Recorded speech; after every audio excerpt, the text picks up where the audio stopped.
Hello friends, welcome back to my YouTube channel English grammar with Suryavanshi. स्वागत है आपका हमारे चैनल पर। हम लोग स्टडी कर रहे हैं पार्ट्स ऑफ स्पीच।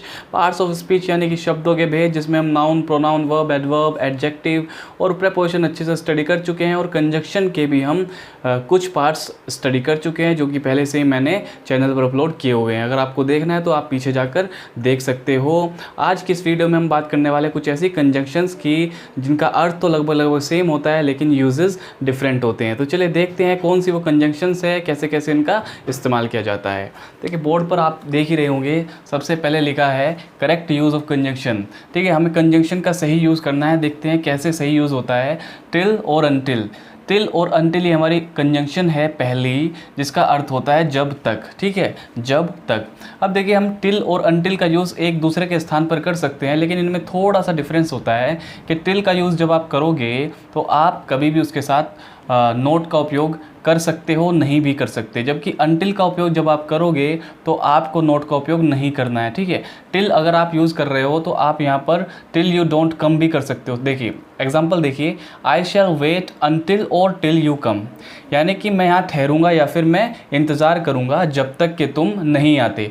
अब देखिए यहाँ पर यू डोंट कम तो नहीं लिखा है, खाली यहाँ पर लिखा है अनटिल और टिल यू कम। तो इसका अर्थ तो ये हो गया जब तक तुम आते हो मैं यहाँ ठहरूंगा नहीं। इसका अर्थ है जब तक तुम आते हो, जब तक तुम नहीं आते मैं यहाँ ठहरूंगा या फिर मैं इंतज़ार करूँगा। तो यहाँ पर डोंट क्यों नहीं लगाया हमने, डू नॉट क्यों नहीं लगाया? क्योंकि हम अनटिल के साथ कभी भी नोट का उपयोग नहीं करते। अगर खाली मैं यहाँ पर टिल लिखता तो आप यू डोंट कम कर सकते थे, टिल यू डोंट कम। ठीक है, तो अनटिल के साथ कभी भी नोट का उपयोग नहीं करते। और क्यों नहीं करते? क्योंकि अनटिल जो है अपने आप में एक नेगेटिव सेंटेंस को फॉर्म करता है। ठीक है, इसकी जो सेंस होती है अनटिल की, अपने आप में एक नेगेटिव सेंस होती है। दूसरी बात समझ लीजिए टिल और अनटिल के बारे में कि दोनों के दोनों का अर्थ होता है समय सूचक शब्दों के लिए। ठीक है, समय सूचक शब्दों के लिए। देखिए आई शैल वेट अनटिल और टिल यू कम, यानी कि जब तक तुम नहीं आते मैं इंतज़ार करूँगा। ठीक है, जब तक तुम नहीं आते मैं इंतज़ार करूँगा, यानी समय की बात हो रही है ना, कि जब तक तुम नहीं आते मैं इंतज़ार करूँगा। सेकंड देखिए, he will not go there until it stops raining. वह वहाँ नहीं जाएगा जब तक कि वर्षा नहीं रुकती। जब तक कि वर्षा नहीं रुकती वह वहाँ नहीं जाएगा। तो अनटिल का यूज़ किया, तो हमने यहाँ पर यूज़ क्यों नहीं किया? It does not stop raining. It does not stop raining इसलिए नहीं किया क्योंकि अनटिल के साथ हम नोट का उपयोग नहीं करते हैं, जो कि मैंने यहाँ पर लिखा भी है, नोट यानी क्रॉस यानी नहीं। ठीक है, he will not go there until it stops raining, यानी हमें यहाँ पर नोट का उपयोग नहीं करना है। वह वहाँ नहीं जाएगा जब तक कि वर्षा नहीं रुकती। तो हमें यहाँ नोट का उपयोग करने की ज़रूरत नहीं है। कन्फ्यूज़ हो जाते हैं हम, कभी कभी कर भी देते हैं नोट का उपयोग, जो कि गलत है। आपको जब भी अनटिल आपको दिखे तो आपको यूज़ नहीं करना है नोट का। ठीक है, समय सूचक का तो मतलब आपको पता ही चल गया होगा कि जब आ रहा है जब तक, तो आप समझ ही जाइए कि समय की बात हो रही है। तो ये समय सूचक शब्दों के लिए हम टिल या अनटिल का उपयोग करते हैं। ठीक है, जब तक के अर्थ के लिए। सेकंड देखिए अनलेस, ये भी इनसे सिमिलर ही है, मिलती जुलती है, लेकिन इसका अर्थ थोड़ा सा अलग है और ये यूज़ भी थोड़ी डिफरेंट तरीके से की जाती है। इसमें भी मैंने लिखा है कि नोट एक्स, यानी इसमें भी नोट का उपयोग नहीं होता है, क्योंकि अनलेस अपने आप में ही एक नेगेटिव मीनिंग देता है। ठीक है, शर्त सूचक होते हैं, ये समय सूचक होते हैं, शर्त सूचक, यानी इन वाक्यों में जहाँ पर अनलेस यूज़ करते हैं वहाँ पर शर्त की बात होती है, ना कि समय की। ठीक है, देखिए you should not waste your time unless you are timid। You should not waste your time unless you are timid। इसका मतलब क्या है? इसका मतलब यह है कि तुम्हें अपना समय बर्बाद नहीं करना चाहिए यदि तुम कायर नहीं हो। यदि तुम कायर नहीं हो, टाइमिड का मतलब होता है कायर। ठीक है, इसको टीमिड, टाइमिड कुछ भी बोल सकते हो आप। ठीक है, अनलेस यू आर टाइमिड, यानी कि यदि तुम कायर नहीं हो। अब आप सोचोगे यहाँ पर नोट तो है नहीं, तुम नहीं कायर क्यों नहीं? तो मैंने आपको बताया कि अनलेस होता है, तो ये अनलेस अपने आप में एक नेगेटिव मीनिंग देता है। आपको नोट यूज़ करने की ज़रूरत नहीं है, यू आर नॉट टाइमिड करने की ज़रूरत नहीं है आपको। ठीक है, you should not waste your time unless you are timid, इसका मतलब है कि यदि तुम कायर नहीं हो तो तुम्हें अपना समय बर्बाद नहीं करना चाहिए। तो तुम्हें अपना समय बर्बाद नहीं करना चाहिए यदि तुम कायर नहीं हो। तो यदि तुम कायर नहीं हो एक शर्त ही तो है, तो इसलिए हम बता रहे हैं कि शर्त सूचक वाक्यों के लिए यूज़ किया जाता है अनलेस। नेक्स्ट देखिए, they can not apply unless they R post graduate. जब तक, या फिर आप कह सकते हो यदि वो पोस्ट ग्रेजुएट नहीं है, यानी कि स्नातकोत्तर नहीं है, यदि वे स्नातकोत्तर नहीं है या फिर यदि वो पोस्ट ग्रेजुएट नहीं है तो वे दरख्वास्त नहीं कर सकते, वो अप्लाई नहीं कर सकते। ठीक है, तो ये भी एक शर्त वाली बात हो गई कि यदि वो पोस्ट ग्रेजुएट नहीं है तो वो अप्लाई कैसे कर सकते हैं, अप्लाई नहीं कर सकते। ठीक है, तो ये भी एक पोस्ट ग्रेजुएशन की बात हो गई, सॉरी शर्त की बात हो गई। ठीक है, और यहाँ पर भी हमने अनलेस यूज़ किया है, अनलेस के साथ हमने नोट नहीं यूज़ किया यदि वे पोस्ट ग्रेजुएट नहीं है, जबकि नहीं आया है क्योंकि नहीं हमारा अनलेस ही मीनिंग देता है नहीं का, क्योंकि ये अपने आप में एक नेगेटिव सेंसिबल वर्ड है। ठीक है, अब देख लेते हैं, ये तो हमने बात करी अनलेस, अनटिल और टिल की। अब दो वर्ड्स ये भी हैं, ये भी हमारी कंजंक्शन है जो कि हमें कंफ्यूज कर देती है, व्हेन और वाइल। कब व्हेन यूज़ करें, कब वाइल यूज़ करें, दोनों का अर्थ जब और जब होता है। इसको जब की भी बोलते हैं, लेकिन जब भी बोल सकते हैं, केवल जब। ठीक है, व्हेन का यूज़ किसी कार्य के समाप्त होने के फलस्वरूप दूसरा कार्य हो तो होता है। व्हेन का यूज़ किसी कार्य के समाप्त होने के फलस्वरूप दूसरा कार्य हो तो होता है। इससे आप क्या समझ रहे हो, यानी कि पहले एक कार्य होता है, उसके फलस्वरूप जब दूसरा कार्य हो तब हम व्हेन का यूज़ करते हैं, जबकि वाइल का यूज़ हम करते हैं एक ही समय में दो कार्य के साथ साथ होने का बोध कराने के लिए। यानी कि अगर एक ही समय में दो कार्य हो रहे हैं तो उनका बोध कराने के लिए हम, यानी कि उनको बताने के लिए हम यूज़ करते हैं वाइल का। कैसे, देखिए, the students stood up when the teacher came. जब अध्यापक आए तो विद्यार्थी खड़े हुए, या फिर विद्यार्थी खड़े हुए जब अध्यापक आए, विद्यार्थी खड़े हुए जब अध्यापक आए। तो पहले तो टीचर आए यानी कि अध्यापक आए, उसके फलस्वरूप ही तो स्टूडेंट्स यानी विद्यार्थी खड़े हुए। तो ये हमने जो बात करी व्हेन की, कि ये जो है कार्य के समाप्त होने के फलस्वरूप दूसरा कार्य होता है तब हम यूज़ करते हैं, वो यहाँ पर साफ दिखाई दे रहा है क्योंकि पहले टीचर आए, उसके फलस्वरूप बच्चे जो हैं, विद्यार्थी जो हैं, खड़े हुए। ठीक है, तो जब के लिए हम यहाँ पर व्हेन का यूज़ करेंगे। जबकि while I was watching TV my mother was cooking. जब मैं टीवी देख रहा था, टेलीविज़न देख रहा था, मेरी माता खाना पका रही थी, मेरी माता खाना पका रही थी। देखिए, जिस समय वो टीवी देख रहा था उसी समय उसकी माता खाना पका रही थी। ठीक है, तो इसका मतलब क्या है, इसका मतलब है कि दोनों कार्य एक साथ हो रहे हैं, एक ही समय में दो कार्य के साथ साथ होने का बोध कराने के लिए हम वाइल का यूज़ करते हैं। ठीक है, जब मैं टीवी देख रहा था, मेरी माता खाना पका रही थी। तो ये तो हो गए टिल, अनटिल, अनलेस और व्हेन और वाइल का। अब कुछ और देख लेते हैं जो एक जैसे होते हैं लेकिन कंफ्यूज करते हैं। चलिए बात कर लेते हैं हम लेस्ट की। लेस्ट क्या होता है? लेस्ट एक ऐसी कंजंक्शन है जिसमें आप काफ़ी कंफ्यूज हो जाते हो, लेकिन अब नहीं होगे। देखिए, लेस्ट का अर्थ होता है ताकि हिंदी में, और ऐसा नहीं हो, ये दोनों अर्थ होते हैं लेस्ट के हिंदी में। ठीक है, एक बात ध्यान रखने वाली है, लेस्ट के बाद शुड का यूज़ होता है, ना कि विल का, मे का, वुड का, माइट का। विल, मे, वुड, माइट इनका उपयोग कभी मत कीजिएगा लेस्ट के बाद, जो कि ओपनली कर देते हो, मैं भी कर दिया करता था। ठीक है, आप कभी भी विल, मे, वुड, माइट का यूज़ नहीं कीजिएगा, लेस्ट के बाद हमेशा शुड का उपयोग कीजिएगा। एक बात और ध्यान रखिए, लेस्ट अपने आप में एक नेगेटिव सेंस देता है, इसलिए उसके बाद में आपको नोट का यूज़ नहीं करना है। ठीक है, नोट का यूज़ नहीं करना है। Run with care लेस्ट you should fall. ध्यान से भागो या फिर ध्यान से दौड़ो ताकि तुम गिर ना जाओ, ताकि तुम गिर ना जाओ। देखिए, यहाँ पर यू शुड नॉट फॉल तो है नहीं, तो आपको ऐसा लगेगा कि यहाँ पर नोट होना चाहिए, लेकिन यही बात है कि लेस्ट अपने आप में एक नेगेटिव सेंटेंस, नेगेटिव वर्ड है, नेगेटिव कंजंक्शन है, इसलिए इसके होते हुए हमें नोट लगाने की आवश्यकता नहीं है। Run with care लेस्ट you should fall, ध्यान से भागो ताकि तुम गिर ना जाओ, ताकि तुम गिर ना जाओ। नेक्स्ट देखिए, work hard लेस्ट you should not fail.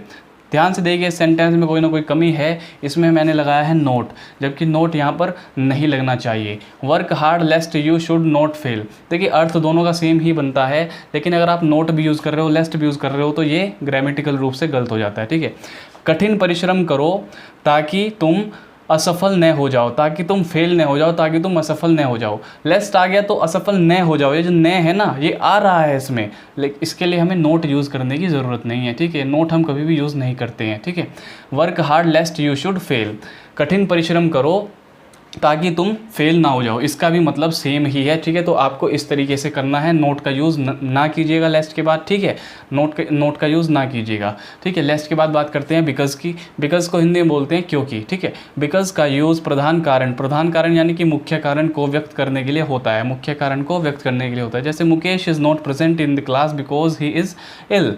Mukesh is not present in the class because he is ill. Mukesh कक्षा में मौजूद नहीं है क्योंकि वह बीमार है। क्योंकि वह बीमार है, क्योंकि वह बीमार है, कारण को बता रहा है ना, कोज को बता रहा है, क्योंकि वह बीमार है। तो जो बीमार है यही इसका प्रधान कारण है, इसके लिए हम बिकॉज का यूज़ करते हैं। ठीक है, बिकॉज के माध्यम से ऑडियंस या फिर रीडर, ऑडियंस यानी कि श्रोता, रीडर यानी कि जो पढ़ता है, उसको ऐसी इन्फॉर्मेशन यानी कि जानकारी मिलती है जो उसे पता नहीं थी। ठीक है, बिकॉज एक ऐसा कंजंक्शन है जिसके माध्यम से ऑडियंस को, यानी कि जो बात कर रहा है व्यक्ति के बारे में या जो बात लिख रहा है या सुन रहा है, उसको ऐसी जानकारी इन्फॉर्मेशन मिलती है जो उसे पता नहीं थी।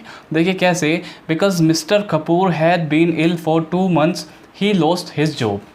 क्योंकि मिस्टर कपूर 2 महीने से बीमार थे, अतः उन्होंने अपनी जॉब, अपनी नौकरी खो दी। अतः उन्होंने अपनी नौकरी खो दी।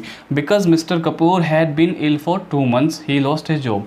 देखिए ये जो मिस्टर कपूर है, इनके बारे में बात कर रहा है कोई और, ऑडियंस में से कोई ना कोई बात कर रहा है। ठीक है, उसको इस जानकारी का पता नहीं था कि वो 2 महीने से बीमार है इसलिए उन्होंने जॉब खो दी, लेकिन अब उसको पता चला तो वो इसकी बात कर रहा है। ठीक है, यही बात हमने करी है कि ऑडियंस या रीडर को ऐसी इन्फॉर्मेशन या जानकारी मिलती है जो उसे पता नहीं थी। ठीक है, हमेशा एक बात याद रखिएगा, फॉर, सिंस, एज, इसका उपयोग भी हम क्योंकि के लिए कर सकते हैं, लेकिन यहाँ पर नहीं करना है। ठीक है, यहाँ पर नहीं करना, ना फॉर का, ना सिंस का, ना एज का। कैसे, किसी सवाल के उत्तर के लिए केवल बिकॉज का यूज़ होता है, ना ही फॉर का, ना ही सिंस का, ना ही एज का। ध्यान रखिए, कभी भी कोई सवाल आपसे किया जाए या सवाल का उत्तर आप देते हो तो उस उत्तर में कभी भी बिकॉज का उपयोग करना है, कभी भी फॉर, सिंस या एज का उपयोग नहीं करना है।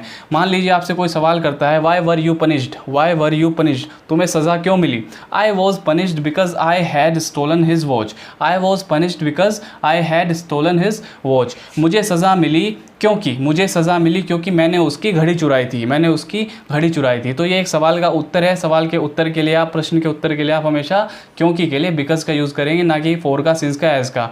आमतौर पर हम क्या कर देते हैं, I was punished as I had stolen his watch, ये अच्छा लगता है तो हम एज लगा देते हैं, या फिर हम करते हैं I was punished for I had stolen his watch. ठीक है, क्योंकि मैंने उसकी वॉच चुराई थी या उसकी घड़ी चुराने के लिए मुझे सज़ा मिली। ठीक है, ऐसा नहीं करना है आपको, हमेशा कोई सवाल है, कोई प्रश्न है, उसके उत्तर के लिए आपको बिकॉज का यूज़ करना है। ठीक है, ये थे बिकॉज और लेस्ट के बारे में। अब कुछ और कंजंक्शन जो कि आपको कन्फ्यूज़ कर सकती हैं उसके बारे में जान लेते हैं। बात कर लेते हैं इफ़ एंड व्हेन की। इनका उपयोग हम कैसे कैसे कहाँ पर कर सकते हैं। देखिए, इफ़ से अनिश्चित के भाव का बोध होता है।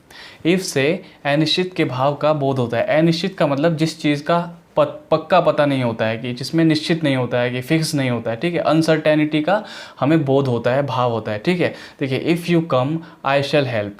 यदि तुम आए मैं मदद करूँगा, यदि तुम आए तो मैं मदद करूँगा। अब देखिए, इसमें सेंटेंस में यदि तुम आए, लेकिन पक्का तो नहीं है ना कि वो कब आएगा। यदि पक्का नहीं है आने का तो ये अनसर्टेनिटी है, यानी कि निश्चितता नहीं है, अनिश्चितता है। ठीक है, तो इफ़ का यूज़ जो है हम अनिश्चित के भाव के लिए करते हैं, जहाँ पर हमें अनिश्चित के भाव का बोध होता है। ठीक है, यहाँ पर पक्का नहीं है कि वो आएगा, या आएगा तो कब आएगा। ठीक है, so if you come I shell help. ठीक है, वैन से निश्चितता के भाव का बोध होता है। देखिए, वैन से जो है निश्चितता के भाव का बोध होता है, यानी कि यहाँ पर सर्टेनिटी होती है, फिक्स्ड होती है।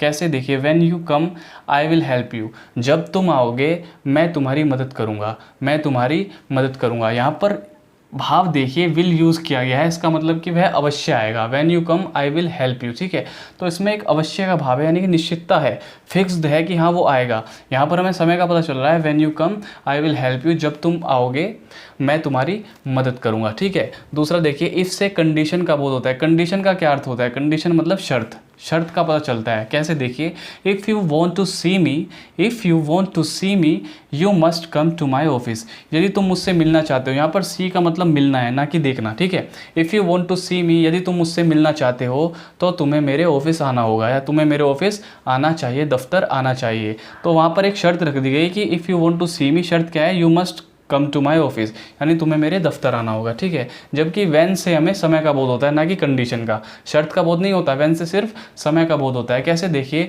When you will be 16 your father will send you to Delhi for higher education. जब तुम 16 साल के हो जाओगे, 16 वर्ष के हो जाओगे, तुम्हारे पिताजी तुम्हें ऊंची शिक्षा के लिए दिल्ली भेज देंगे। ठीक है, when you will be 16 your father will send you to Delhi for higher education. ठीक है, तो हमें क्या क्या पता चलता है? इफ़ से हमें अनिश्चितता का पता चलता है और वैन से निश्चितता का पता चलता है, जबकि इफ़ से हमें कंडीशन का बोध होता है और इफ से व्हेन से हमें समय का बोध होता है। दोनों का अर्थ होता है जब। ठीक है, जब। इफ़, यहाँ पर इफ़ यू कम, जब तुम आओगे कह सकते हो, यदि तुम आओगे। इफ़ का मतलब यदि होता है, लेकिन जो सेंस है, जो अर्थ है, वो दोनों का जब ही बनता है। ठीक है, अब देख लेते हैं एक और है हमारे पास, एज सून एज और एज लॉन्ग एज। ठीक है, एज सून एज का अर्थ होता है जो ही त्यों ही, जबकि एज लॉन्ग एज का अर्थ होता है जब तक। ठीक है, अब इनमें भी काफ़ी बार हमें कन्फ्यूज़न हो जाती है, लेकिन अब नहीं होगी। As soon as the publisher enter the office his employees begin to work. As soon as the publisher enter the office, his employees begin to work।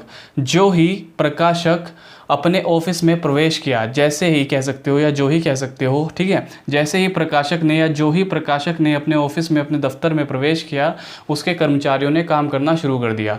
वैसे ही उसके कर्मचारियों ने काम करना शुरू कर दिया, या फिर त्यों ही उसके कर्मचारियों ने काम करना शुरू कर दिया। तो इस एज सून एज का अर्थ होता है जो ही त्यों ही। ठीक है, जबकि एज लॉन्ग एज का मतलब होता है जब तक। You need no fear as long as God is with you. ठीक है, तुम्हें डरने की आवश्यकता नहीं है, तुम्हें डरने की ज़रूरत नहीं है जब तक भगवान तुम्हारे साथ है, जब तक भगवान तुम्हारे साथ है। तो आप समझ जाइए कि एज सून एज सिर्फ जो ही त्यों ही, जैसे ही वैसे ही के लिए यूज़ होता है, जबकि एज लॉन्ग एज जब तक भगवान तुम्हारे साथ है, तुम्हें डरने की आवश्यकता नहीं है। तो दोस्तों ये कुछ ऐसे कंजंक्शंस थे जिनमें थोड़ी सी कन्फ्यूज़न हो जाती है, हम एक दूसरे के बदले यूज़ कर देते हैं जबकि नहीं करना होता है।